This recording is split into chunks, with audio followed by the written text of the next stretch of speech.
Hi there. This is Jeannie from Bobini Creates, and this is another episode of Bobini Bits and Clips. In this episode, I wanted to share with you how I was able to complete a really cool mermaid's tail in this mermaid special issue, and it turned out so cool. I can't wait for you to see it. And I also kind of go over the rest of the image as well. And then we work on this page a little bit more that we worked on last week, and I call it random unrelated flowers. If you remember that one where I did stencil work, we're going to go ahead and finish that up here. So stick around till the end because I'm going to show you the finished pages of both of these. And I do give you some little tips and tricks that I think you'll enjoy. So let's take a look. I wanted to share with you how I colored a mermaid's tail in this particular Coloring Heaven issue. It's number 113. It's the Little Mermaid Special. These are the illustrations of Fabiana Trere, and this is a buddy color with my friend Serica over on Instagram. Actually, she goes by colorist there. I wanted to share with you how I went from the uncolored mermaid tail that you see here to a base layer of King Art gel sticks to the final product, which is this, or the final piece rather, which is this right here. And I thought it turned out really pretty, and so I thought you might be interested to know how I achieved the look on this. So let's go ahead and take a look at that. Well, hey there, voiceover Jeannie here, just giving you a little commentary on what's going on.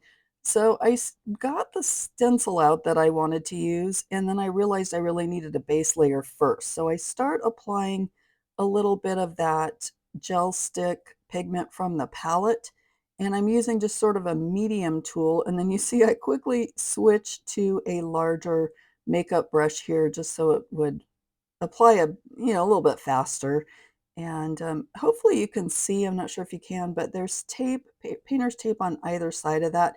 So, I'm going to be messy, so that just sort of takes away some of that from happening. And then I go in and peel it off. After I do that, I work a little bit further down the page on the tail and just add the tape there. And then the reason I left this clip in is I wanted to show you that you really can erase with a battery-powered eraser. You can erase that pigment as long as your pigment's still fresh. And it does may not completely you get rid of it. It just kind of depends. But yeah, it's kind of a useful tool. So what I'm doing here is moving on to the rest of the tail here at the end bit of the tail. And my idea here is that I just wanted to use various colors that would match. I've got a turquoise going on here that matches her bathing suit top. And I'm kind of just skipping areas. So I'm putting down a little bit of the turquoise color here, and then I'll skip a few stripes, and then I'll color it elsewhere on that tail. And what I need to do here is I'm using a smaller blending tool, and I just sort of, in the parts that are thinner, I just sort of turn it a little bit to the side, so I'm kind of angling it into those little narrow areas. Now here I've switched to purple, and I put down a little plastic mat just because I could feel that it was still tacky and I didn't want to smudge anything. So I'm going in here with the purple, and same thing here. I'll do a little bit of that, and then I'll go in and add other stripes to that part of the tail. Now on this clip, I am doing some shading, but using the smaller blending tool and the King Art gel stick pigment again. And it's just sort of, since I'm using this product anyway, I just went ahead and used it for the shading also. And it was just fun to be able to use my tools. I could have gone in with pencil, honestly, but I was really enjoying playing with the brushes and this whole process. I don't often fill in with the King Art gel stick. I know a lot of times a lot of us will use it for the backgrounds, but it really is a useful tool for doing the actual coloring. I think it's not used enough for that purpose, and I really enjoy doing that. So here I'm using a stencil to color in my little scales, and yeah, I'm lining it up best I can here. I'm getting the edges of the tail like side to side, I guess I should say. What I'm trying to do here is leave that center section kind of open so that it is more of a highlight, and I can add to that highlight later and you'll see how I do that. It ends up turning out really cool, so I'm anxious for you to see that.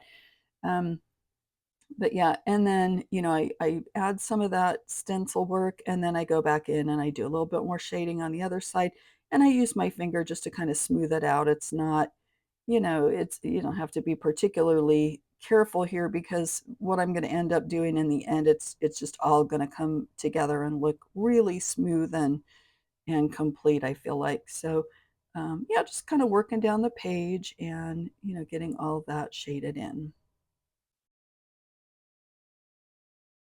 And I have to say that this is a really relaxing experience just because this is so creamy and smooth.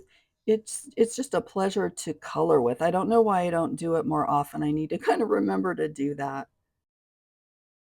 At this point, I hop outside in the air and I spray some fixative. First up, I wanted to tell you I learned something in coloring this. I didn't realize, but this part of the mermaid's tail is called the fluke. That was new to me. It's the broad, flat, horizontal fin. So fluke. Just, because you got to beef up on your mermaid terminology. You might as well learn something while you're coloring, right? But I wanted to show you some of the tools that I used up close and then tell you how I came to achieving this look here. So I used these. I realized I hadn't shared these with you up close, but I had started off doing the fin, excuse me, with the tail with that, and then realized that was going to take me far too long. So then I switched to this tool, real soft brush. I switched to that to get the King Art gel stick down on the paper, and I used a smaller little flat brush for the fluke. This is the stencil that I used for the scales on the tail, and this is from the Dollar Tree. And truth be told, it's really a little too far apart to be a nice show you real quick. So you can see especially here, they are kind of far apart, but what I did is I also went in with pencil, I don't know if you can see, and I sort of added to it a little bit and here and there just to kind of add a little bit of interest. So it's one of those situations where your eye is going to fill in the blanks. It doesn't have to be every single space, but your mind and your eye are going to work together to be able to give you the idea that these are scales on there. So it actually ended up working even though it wasn't the perfect stencil, right? So what I did is after I got all my work done with the brushes and the King Art gel sticks, I came in with this acrylic paint pen. And the reason it has washi tape on it is I do that whenever I grab a new one, just so I know which one is in use. That's just a little thing that I do. So I came in and I dotted, you can see all the white dots just to add a little bit of shine on here. And you see the dots? So I added the dots, and to be honest on this, I ended up getting a little heavy-handed. Like I wanted just, I don't know, that to be kind of even, but for some reason, turning this corner here where, it curves, I ended up getting a little bit broad with the dots, and I came in, this is funny, but it worked. I was so happy. I came in with an X-Acto knife, and I just used it to kind of come in and scrape some of the dots. I actually came in and I scraped like this, and it did a great job. It worked so well. And then some of the dots were a little bit maybe too big, too ploppy on the page. And I used this to sort of just scratch them into place and make them smaller and more defined, that type of thing. And that worked really well. Now, I'm not sure it would work on just any paper, acrylic paint, and using the X-Acto knife to scrape it off. But I think maybe because I had a good layer of stuff beneath it, beneath the acrylic paint. I had, the King Art gel sticks. I had the layer of acrylic spray, and then I had the acrylic dots on top. So maybe that had something to do with it, but it was really no problem to kind of scrape that off. So after I added the dots, I came in, oh, and I also softened the the scales a little bit with pencil. I just kind of went over it with, I believe I used a white pencil, and just kind of softened that just ever so slightly, just so that it blended really nicely. Then I came in with my Mod Podge, and this is the Mega Glitter variety, if you want to take a look at that hologram. And I put that over, the whole thing here, you can see. And I thought that turned out really nice. So that's how I got the look of the tail. So it's just, a bit of layers, but overall, I really like the way it turned out. So there you have it, just kind of a quick little tutorial. The rest of the page, I guess I might as well share that with you as well. I used, let's see here, the extreme glitter, the hologram, and that I used on her top. I used that on the inside of the circle, and I used that on the shells. So let's just take a look at all this lovely glitter everywhere. Isn't that kind of cool, the sheen? And so that's that. And then I went over, it was all done with alcohol marker, and I went over it with pencil for shading. Oh, actually, this also was done with this tiny brush as well. I colored those. Same type of thing I did here. These were little stripy bits I did with the gel sticks using this tool. And then I kind of smoothed it out a little bit with my finger. And then I came in with pencil to make a little bit of a darker line for, kind of a little shadow along the edging. I wanted that to look sort of like a scarf, and I think it did. So I was pleased with that, but I love all the sparkle on this page. I also use this white acrylic pen for the dotting that you see around the page and on the shimmer across the water here. So overall, I was really pleased with this. This is the one and only, at least so far, the one and only mermaid picture I was able to complete during Mermaid, but I hope you enjoyed the process. Last week was my very first episode in a new series that I'm calling Bo Beanie's Bits and Clips. And we worked in summer nights, and we worked on this page here doing the stencil work. And you guys seem to really like that video, and I've received some feedback that you also like the idea. So I hope you'll join me each week. I'll try to do it each week, for just little bits of information and what I'm up to. But I'm not going to, work too much on this page. I colored in, or started to color in, these flowers here, but then I went to work on this one here. Now, I have a gelato background, and I was kind of messy on that. And I said in the video I wasn't worried about it. Sometimes things like that happen, and there's just different things that you can do to fix it. And I thought I would go ahead and bring you along and show you what I do in a case like this. So you can see that it's yellow. I was starting to put a base layer of pencil, knowing full well, to be honest with you, that it wasn't going to cover up that if I did a real light color. So what I do in instances like this is something that can really save your backside, and that is to use acrylic markers. I have a couple of different sets of acrylic markers. This one here is actually the Woomer brand before it was the Woomer brand. So you can see it's, it doesn't say Woomer, but they graciously sent these to me, and I absolutely love them. They've actually, this is the rest of that set, but these ones also were Woomer before we had the name Woomer, and it's the Jai Mayo perhaps. Is that how you say that? But anyway, these ones have, you can see it's like a dual ended, and it's a smaller set. But anyway, I love them very much. And the range of colors is awesome, but I'm not here to talk about Woomer. I wanted to just show you how I use them. So even on the very lightest color, like let's say we take this that I've named number 30. Let me see if I can find that. That's this one here. It's going to go over this, and what a lifesaver that is. Okay, so we're going to go ahead and just color that in. And if you have an acrylic marker, it doesn't have to be Woomer, it can be, you know, whatever you have. If it's somewhat opaque, it's going to cover that pretty well. Okay, look at that. Look at the difference. Isn't that amazing?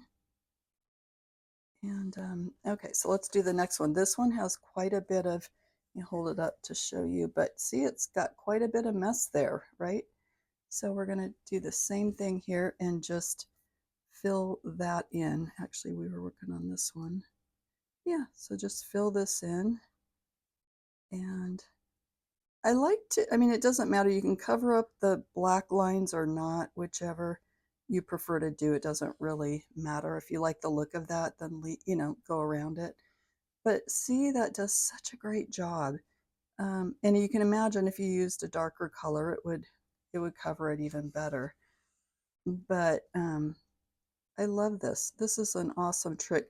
Acrylic paint and acrylic markers have saved me more than I can tell you, lots of times, because mistakes happen. So obviously they're really cool to just straight color with. They're great to use as accents, but they're also great to do a little bit of fix me up or fixing up. And as you can imagine, you know, once this is dry, we can go back in and we can go over it again if you feel like it didn't quite do the trick.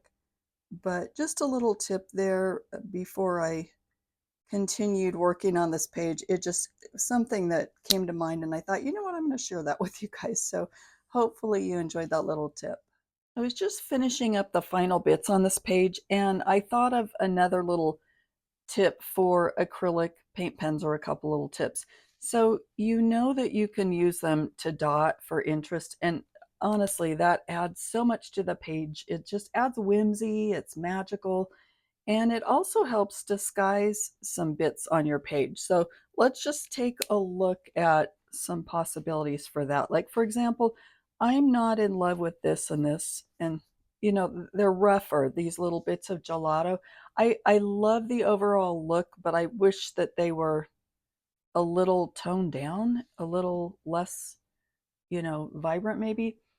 So what I wanted to do is just to add a color that, see, these areas are mostly dark, so maybe add a lighter color. So I've selected this Posca color. Let me shake it up real quick. It's kind of a cross between a gold and a peach, I guess, maybe. Let's just take a look at it and see what it does. So, you know, you can just kind of add some dots here and there, and it just adds so much to a page. But it's also going to just make this a little bit disguised. It's not so in your face. It's not so rough looking. And that's just part of the process. I mean, I knew when I was laying this gelato down, sorry for that noise on my computer. I knew when I was laying this down that it was going to be a little bit rougher, but I also know that I can do things like this that add something and give it a nice visual appeal. So that's the dots there. Let's just kind of select another. Let's try over here maybe. And if it's not as obvious, I may want to either make it bigger or choose a different color maybe.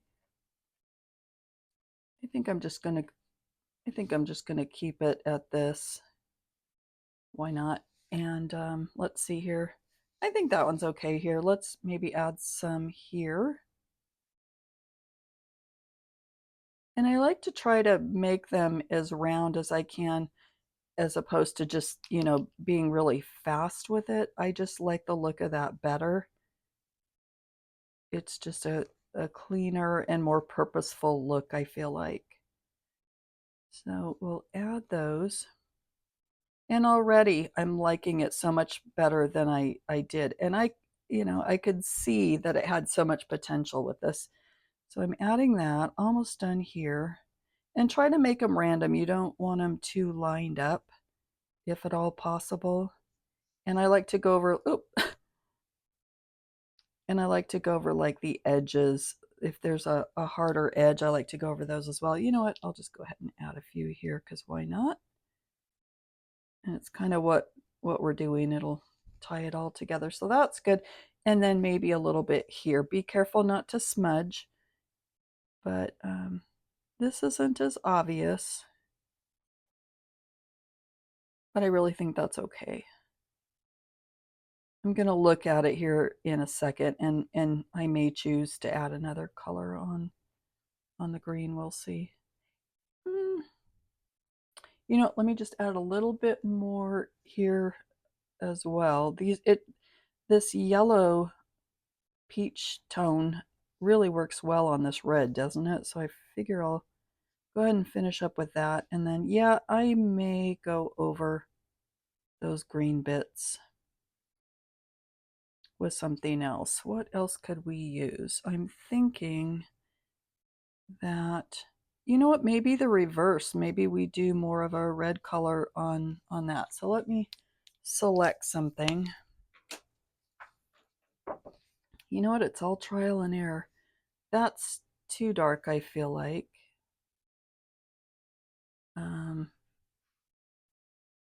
I kind of like that. I kind of like that probably better. So 39, let me pull that. There we go. 39. And yeah, I'm going to try to go over those same dots that I did, but if it doesn't work out, it doesn't, I mean, if I don't cover them all, that's fine. Yeah, that stands out a little bit better. I think I do like that better. It's pretty cute. Oh my goodness. It's funny how just some of the little bits help so much. I don't remember what colorist it was or if it was an artist or, who it was, but I remember hearing that, you really shouldn't deprive yourself of the enjoyment of the end bits of your page. So easy to be tempted to just kind of move through it quickly and go on to the next page. And I will do that sometimes for sure. But it's so rewarding to have these sort of nice little moments to tie things all together. I really like the look of that. Okay, that worked really well, didn't it? So let's also do this bit up here in the corner, more green. And it's just so cute. And a page, this has turned out, like I mentioned, it was a page that I did not love. It was so disjointed with just the random unrelated flowers and a whole lot of open space. And yet, there's so much that you can do to work on it to make it come together in an enjoyable sort of way, in a way that is a little more cohesive. I like that an awful lot. So that's that. Now, the other thing I maybe want to do is add a few little dots on the blue flower. You can see the artist added, Hanna Karlzon added little dots of black in her illustration to show you where the shading was to go. But I think what I want to do, I've added the shading, but I think I also want to go over this with a darker dot, and just to make it a little more intentional.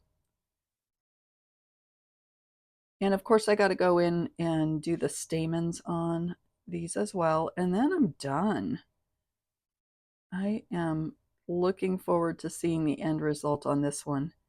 A page that I didn't love, and now I'm really pretty pleased with it. You can see I also went over it with the Langau gel pen for the edging on it, just to kind of soften those dark lines. And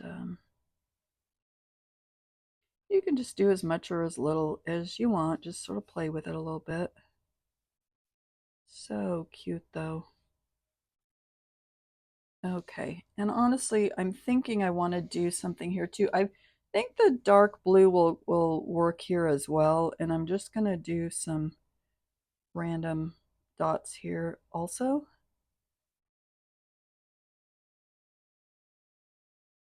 Just give it a little visual appeal and add a little something something. Cute.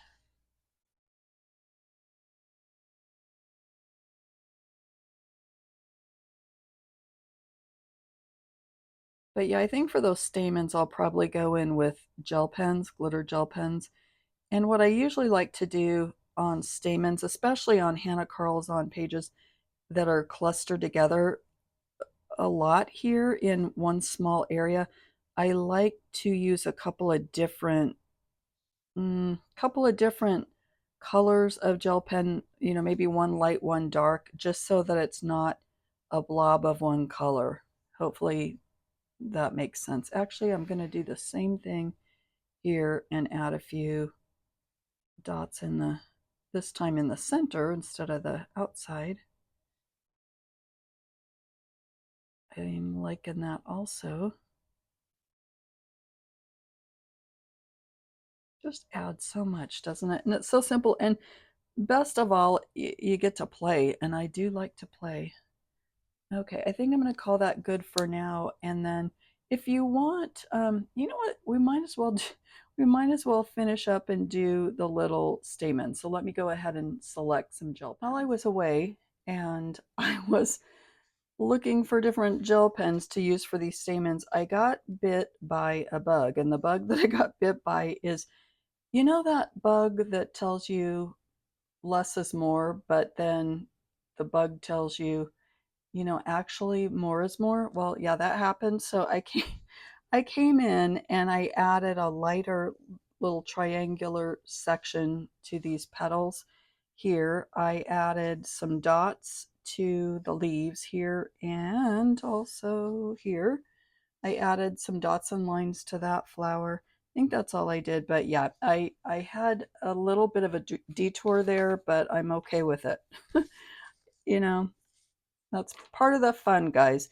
Okay, so for these centers, I think I like that one, which is Sparkle Pop, Pentel Sparkle Pop. And then I'm thinking, let's just look here. I had a few of these out. If I need a lighter one, I can use that one, or let's see here. I was undecided just because I got sidetracked. Those are very, very similar. I don't know that that matters that much. Let's try this one as well. That one's okay also, but it's, yeah, let's just play. Let's just do it. Okay, so I'm going to take this darker Sparkle Pop, and I think I know that I want it on this for sure. So let's go ahead and do that.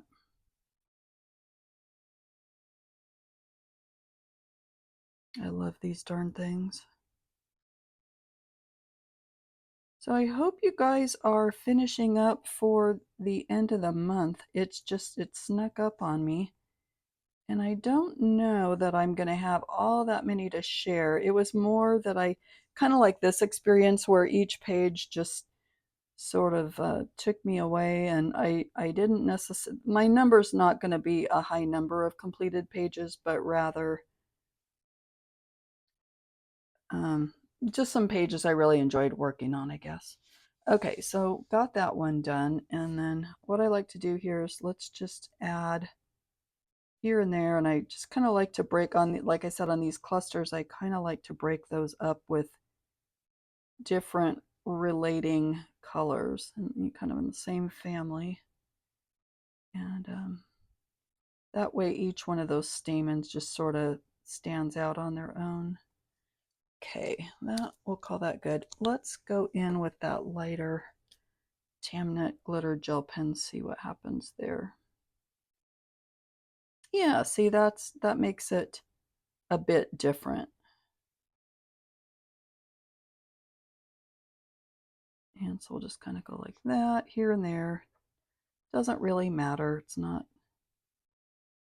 critical that everything's perfect and positioned, yeah, any one particular way, but rather just that you like the look of it. So now I'm going to go in with that medium orange, and but yeah, 2 or 3 colors on these little things is kind of my MO when I like to color them with the glitter gel pens. Okay, so that is good there. And then let's choose a different one here. This one here. Okay, what do we want to do here? You know what, let's just try the same thing. See what happens.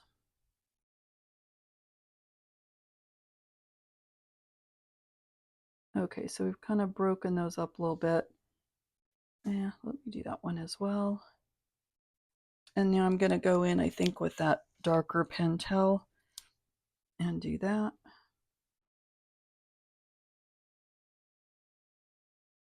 So yeah, I've been kind of gathering my books up and then just going over them and seeing what I need to finish up on each page, because this was a month of just working on bits and bits on various whips.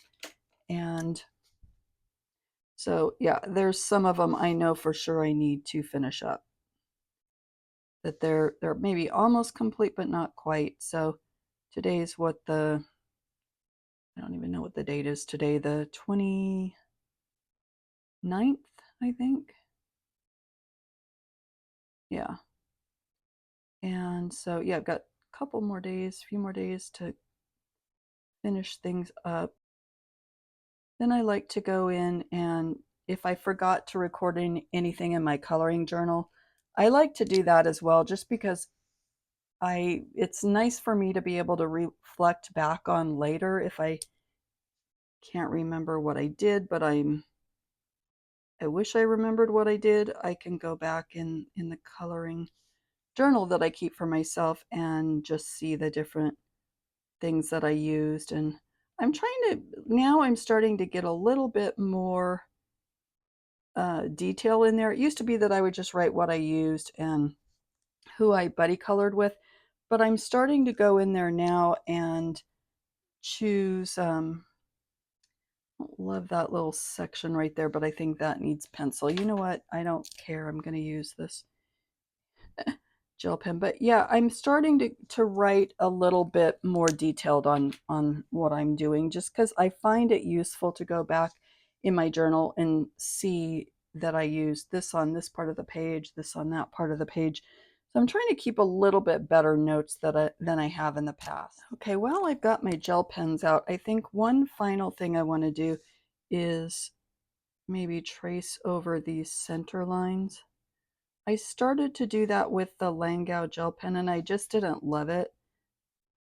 I did it on the outsides, of course, but the insides I just kind of felt like those are a little darker, and I felt like they needed a darker something. And so let's just use the gel pen, and I think I'll feel like this is what it needed and make it just a little more finished and complete, you know?